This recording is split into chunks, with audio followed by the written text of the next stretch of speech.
le chemin jusqu'à l'hôtel a été semé d'embûches pour Camilla Parker Bowles et le prince Charles. Après des années de doutes, de trahison et de bouleversements, ils ont annoncé leur fiançailles en février 2005, lorsque la duchesse a arboré pour la première fois une bague ayant appartenu à la reine-mère.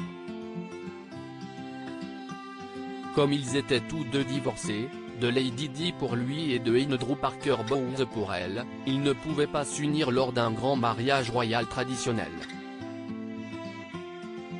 Le prince Charles et Camilla Parker Bowles ont donc opté pour une union publique célébrée au Windsor Guildhall.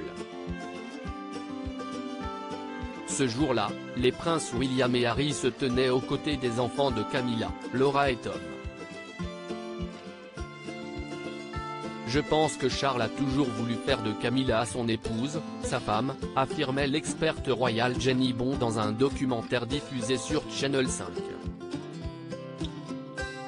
Et si tout s'est déroulé pour le mieux, la duchesse entretenait de grandes inquiétudes avant de devenir l'épouse du prince Charles.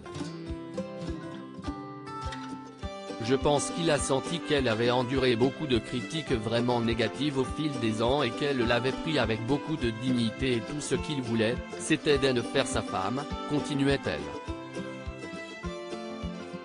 Avant le grand jour pourtant, le prince Charles n'a jamais réussi à la rassurer, elle qui était terrifiée que personne n'assiste à son mariage.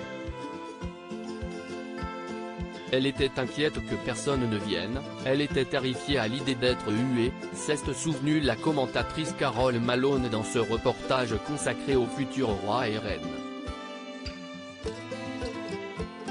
Je me rappelle qu'à 6 h du matin, il n'y avait personne dans les rues de Windsor. Il faisait très froid aussi, je me souviens, c'était une journée vraiment froide.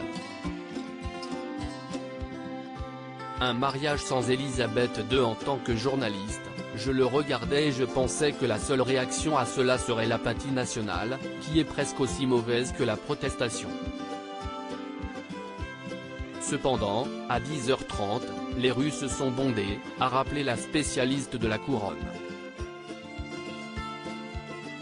Et si le mariage de Charles et Camilla a été applaudi par de nombreuses personnes, ils se sont unis sans Elisabeth II.